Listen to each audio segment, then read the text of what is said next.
Hello everyone, स्वागत है आपका हमारे इस वीडियो में। आज हम पढ़ेंगे बोर मॉडल। तो बोर मॉडल को पढ़ने से पहले हम थोड़ा सा पिछला जो लेक्चर था हमारा उसको रिवाइज कर लेते हैं। पिछले लेक्चर्स में हमने थॉमसन मॉडल और रदरफोर्ड मॉडल की बात की थी। तो थॉमसन मॉडल को हम नहीं पढ़ेंगे क्योंकि वो इतने इम्पोर्टेंट नहीं है। हम रदरफोर्ड मॉडल की बात करते हैं, उसको थोड़ा सा रिवाइज कर लेते हैं। तो रदरफोर्ड मॉडल ने क्या कहा था? रदरफोर्ड मॉडल ने ये कहा था रदरफोर्ड मॉडल में कि जो परमाणु है, परमाणु एक खोखला गोला होता है जिसका संपूर्ण धनावेश और द्रव्यमान केंद्र में स्थापित होता है और इसे हम नाभिक कहते हैं। बाकी ये पूरा खोखला होता है। इस नाभिक के चारों ओर इलेक्ट्रॉन्स वृत्ताकार पथ पर गति करते हैं। ये बात रदरफोर्ड ने कही थी। ठीक है।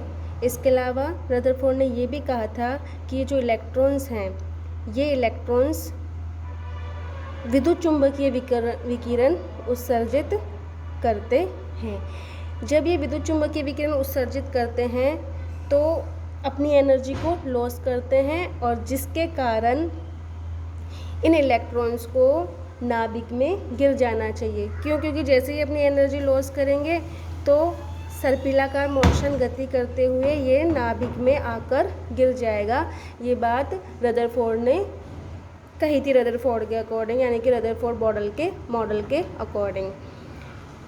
बोर ने क्या किया? रदरफोर्ड की कुछ बातों को अपने मॉडल में कंबाइंड करते हुए और अपना एक नया मॉडल प्रस्तुत किया जिसे उसने बोर मॉडल कह दिया। तो बोर मॉडल में उसने क्या किया? 3 पोस्टुलेट दिए थे।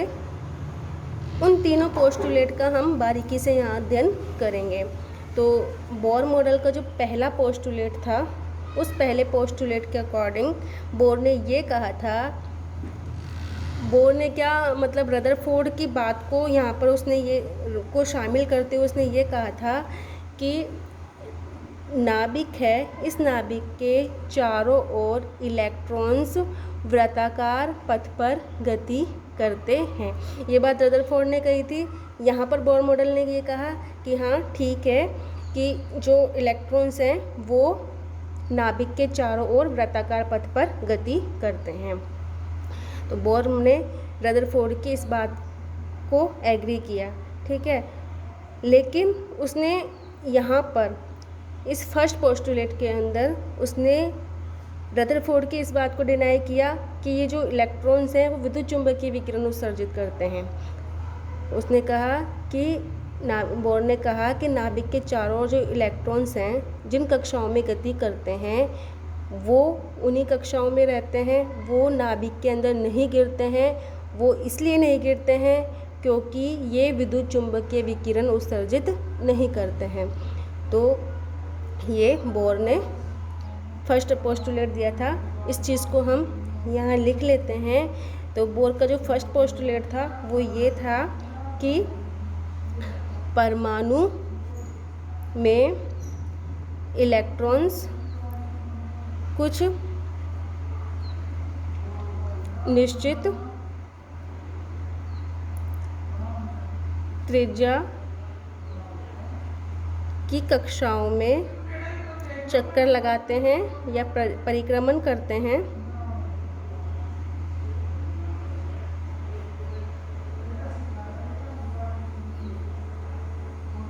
ये बात वही रदरफोर्ड मॉडल के अकॉर्डिंग थी, लेकिन उसने यहाँ पर ये चेंजेज किया कि ये जो इलेक्ट्रॉन्स हैं वो विद्युत चुंबकीय विकिरण उत्सर्जित नहीं करते।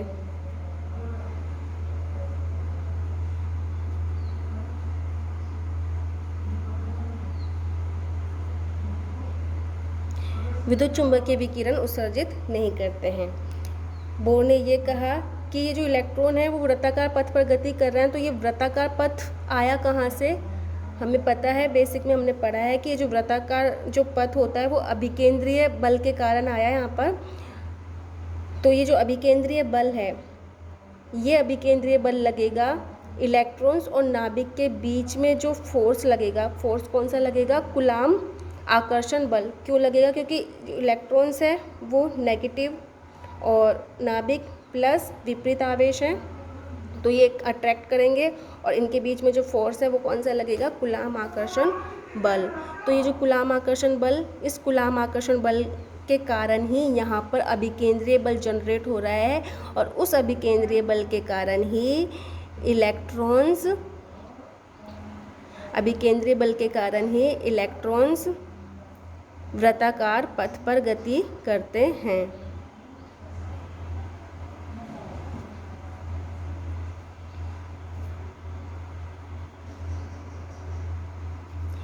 ये था बोर का फर्स्ट पोस्टुलेट। ठीक है, सेकंड पोस्टुलेट की हम बात करते हैं।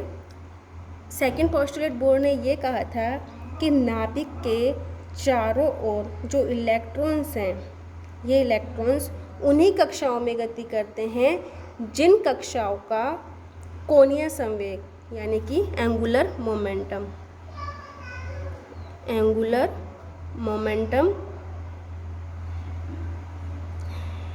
h/2π का पूर्ण गुणज होता है। पूर्ण मतलब n, n बराबर हम जानते हैं n बराबर 1 2 3।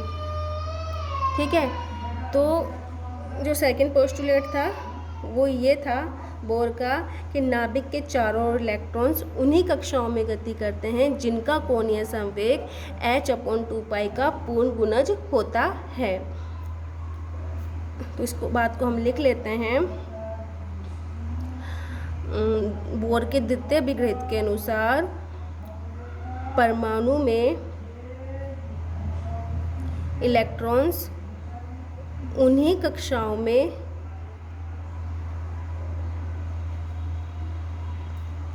गति करते हैं जिनका कोणीय संवेग h/2π का पूर्ण गुणज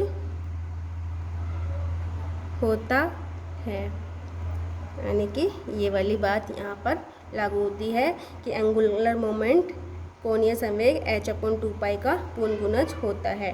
ठीक है, कोणीय संवेग हमने पढ़ा था 11th क्लास में कि जैसे कोई वृत्ताकार पथ पर कोई भी वस्तु है या कोई भी चीज़ है वो गति कर रही है जिसका द्रव्यमान m है, v वेग से गति कर रही है, इसकी जो रेडियस है वो r है, तो L बराबर कोणीय संवेग L बराबर mv/r। तो यहाँ भी जो नाभिक है इलेक्ट्रॉन से अगर v वेग से गति कर रहा है, इसकी जो रेडियस है r है, तो L बराबर mv/r। तो हम ये लिख सकते हैं L बराबर mv/r बराबर NH/2π। h/2π को अगर हम और भी शॉर्ट करना चाहें तो इसे हम h क्रॉस लिख सकते हैं। h क्या है यहाँ पे? Planck constant. ठीक है, तो इस वाले फॉर्मूले से हम इजीली n का मान निकाल सकते हैं। n यहाँ पर है 1 2 3 जो भी है, और इसे हम बोलेंगे प्रिंसिपल क्वांटम नंबर यानी कि मुख्य क्वांटम संख्या। ठीक है, ये तो था हमारा बोर का द्वितीय अभिग्रहित यानी कि सेकंड पोस्टुलेट। अब हम बात करेंगे बोर के थर्ड पोस्टुलेट की।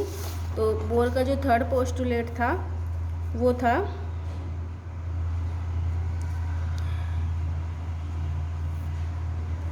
बोर का थर्ड पोस्टुलेट से पहले थोड़ा सा हम रदरफोर्ड के बारे में बात करते हैं। रदरफोर्ड ने ये कहा था कि जो नाभिक है इसके चारों ओर जो इलेक्ट्रॉन्स जो वृत्ताकार पथ पर गति कर रहे हैं, इन वृत्ताकार पथ पर जो इलेक्ट्रॉन्स गति कर रहे हैं, इन इलेक्ट्रॉन्स की जो ऊर्जा है वो लॉस होती जा रही है। ऊर्जा लॉस क्यों हो रही है? क्योंकि ये जो इलेक्ट्रॉन्स हैं वो विद्युत चुंबकीय विकिरण उत्सर्जित करते हैं। जब ये इलेक्ट्रॉन्स विद्युत चुंबकीय विकिरण उत्सर्जित करेंगे तो क्या होगा? इनकी एनर्जी लॉस होगी, और एनर्जी लॉस होगी तो ये नाभिक में गिर जाएंगे। सर्पिलाकार गति करते हुए, इस तरह से गति करते हुए ये नाभिक में गिर जाएंगे। ये रदरफोर्ड ने कहा था, लेकिन बोर ने यहाँ पर डिनाई किया है। फर्स्ट पोस्टुलेट में भी उसने यही कहा है कि ये जो इलेक्ट्रॉन्स हैं वो विद्युत चुंबकीय विकिरण उत्सर्जित नहीं करते हैं। ठीक है, जब विद्युत चुंबकीय विकिरण उत्सर्जित नहीं करेंगे तो इनकी जो ऊर्जा है, एनर्जी है, वो कम नहीं होगी, यानी कि जितनी इनकी ऊर्जा है उतनी ऊर्जा रहेगी।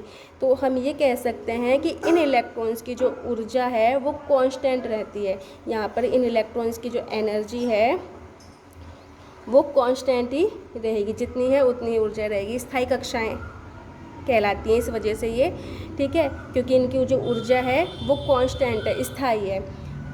तो ये बात बोर ने अपने थर्ड पोस्टुलेट में मेंशन की थी कि नाभिक के चारों ओर जो इलेक्ट्रॉन्स वृत्ताकार पथ पर गति करते हैं उनकी ऊर्जा निश्चित रहती है, स्थायी रहती है, कांस्टेंट रहती है। ठीक है, इस थर्ड पोस्टुलेट में बोर ने दो चीज़ों को और समझाया था, अब्जॉर्प्शन एंड इमिशन, यानी कि अवशोषण और संक्रमण। ये दो चीज़ें थर्ड पोस्टुलेट में बताई थी। ये दो चीज़ें, ये दो घटनाएं कब घटित होती है ये हम इसके थर्ड पोस्टुलेट में देखते हैं। ठीक है, तो बोर के अकॉर्डिंग ये नाभिक है हमारा, नाभिक के चारों ओर इलेक्ट्रॉन्स अलग अलग कक्षाओं में चक्कर लगा रहे हैं। ठीक है, ये हमारी प्रथम कक्षा यानी कि n बराबर 1, n बराबर 2, n बराबर 3, और भी कक्षाएं हो सकती हैं। तो ये इलेक्ट्रॉन्स हैं। बोर ये कह रहा है कि इन कक्षाओं में जो इलेक्ट्रॉन्स चक्कर लगा रहे हैं, परिक्रमण कर रहे हैं, इनकी जो ऊर्जा है वो स्थायी है। ठीक है, तो जो प्रथम कक्षा है इसमें ये जो इलेक्ट्रॉन है इसकी ऊर्जा स्थायी है, जितनी है उतनी है। इस वाले इलेक्ट्रॉन जो दूसरी कक्षा है उसमें भी जो इलेक्ट्रॉन्स की जो ऊर्जा है वो भी कांस्टेंट है। आगे की जो कक्षाएं हैं उनमें भी इलेक्ट्रॉन्स की जो ऊर्जा है वो कांस्टेंट है। ठीक है, अंतर सिर्फ इतना है कि जो प्रथम कक्षा है इसमें इन इलेक्ट्रॉन्स की जो ऊर्जा है कम है, किससे? दूसरी कक्षा से। दूसरी कक्षा की जो ऊर्जा है वो तीसरी कक्षा से कम है, यानी कि जैसे जैसे इलेक्ट्रॉन्स की नाभिक से दूरी बढ़ती जाती है वैसे वैसे इनकी ऊर्जा भी बढ़ती जाती है। ठीक है, जो नाभिक के सबसे पास में है उसकी ऊर्जा कम होगी और नाभिक से सबसे दूर है उसकी ऊर्जा सबसे ज़्यादा होगी, ऐसा बोर ने कहा था। ठीक है, तो यहाँ पे हम दो घटनाओं की बात कर रहे हैं, अवशोषण और संक्रमण। तो ये होता कब है कि जब ये इलेक्ट्रॉन्स हैं जो कि विभिन्न कक्षाओं में परिक्रमण कर रहे हैं, ये एक कक्षा से दूसरी कक्षा में संक्रमण करते हैं, तो ये दो घटनाएं घटित होती है। जैसे हम बात करें कि ये जो इलेक्ट्रॉन्स है हमारा प्रथम कक्षा में है, इसकी ऊर्जा है E1, और जो दूसरी कक्षा में की ऊर्जा है E2, तीसरी कक्षा की ऊर्जा है E3। तो जैसे हमारी प्रथम कक्षा का जो इलेक्ट्रॉन है इसे E2 में जाएगा ये, तो इसकी ऊर्जा कम है और इसकी ऊर्जा ज़्यादा है, तो इसको यहाँ से यहाँ जाने में, दूसरी कक्षा में जाने के लिए दूसरी कक्षा के बराबर ऊर्जा चाहिए, यानी कि E2 के बराबर इस इलेक्ट्रॉन को ऊर्जा चाहिए। तो जब ये इस E2 के बराबर ऊर्जा अपने अंदर अवशोषित कर लेगा, यानी कि इसको मिल जाएगी, तो जैसे इसको ऊर्जा, इतनी ऊर्जा मिलती है तो ये आराम से इस दूसरी वाली कक्षा में संक्रमित हो जाएगा। ठीक है, तो उस वाली घटना में क्या होगा? अवशोषण होगा। क्यों होगा? क्योंकि ये जो इलेक्ट्रॉन है वो इतनी ऊर्जा अपने अंदर ले रहा है, अब्जॉर्ब कर रहा है, अवशोषित कर रहा है, जितनी कि ये इसको चाहिए दूसरी कक्षा में जाने के लिए। तो वहाँ पे जो घटना होगी वो होगी अवशोषण की। ठीक है, संक्रमण, उत्सर्जन। दूसरी घटना होती है उत्सर्जन। ठीक है, उत्सर्जन में क्या होता है कि जब इलेक्ट्रॉन्स हाई ऑर्बिट से लोअर ऑर्बिट में आता है, यानी कि उच्च कक्षा से निम्न कक्षा में आता है, जैसे इस वाले n बराबर 12, यानी कि दूसरी कक्षा से जो इलेक्ट्रॉन है उसको प्रथम कक्षा में आना है। इस इलेक्ट्रॉन की ऊर्जा क्या है? ज़्यादा है, और इस वाली कक्षा की ऊर्जा कम होनी चाहिए। ठीक है, तो इसको क्या करना पड़ेगा? इस इलेक्ट्रॉन को अपनी ऊर्जा कुछ निकालनी पड़ेगी, उत्सर्जित करनी पड़ेगी। जब ये इलेक्ट्रॉन अपनी ऊर्जा उत्सर्जित कर देगा तो ये यहाँ पर प्रथम कक्षा में आ जाएगा। यहाँ पे ऊर्जा निकल रही है तो क्या हो रहा है? उत्सर्जन हो रहा है। तो घटना कौन सी होगी? उत्सर्जन की। जब इलेक्ट्रॉन ऊर्जा को अपने अंदर अब्जॉर्ब करता है तब अवशोषण, और जब वो इमिट करता है ऊर्जा को तो उत्सर्जन होता है।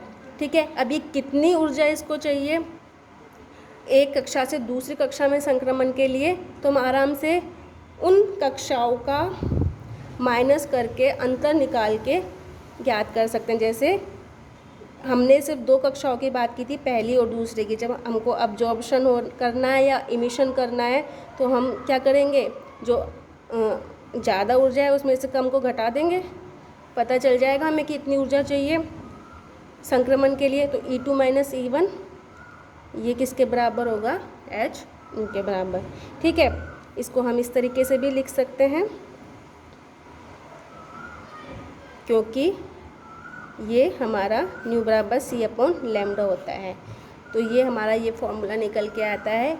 इस फॉर्मूले को हम बोलते हैं आइंस्टीन प्लांक समीकरण। मैंने शुरू में भी कहा था आपसे कि बोर ने अपने पोस्टुलेट में प्लांक को भी शामिल किया था। तो यहाँ पे जो प्लांक वाला जो कॉन्सेप्ट है वो बोर मॉडल में बिल्कुल फिट बैठ रहा है। तो आई होप आपको ये वीडियो समझ आया होगा। Thank you.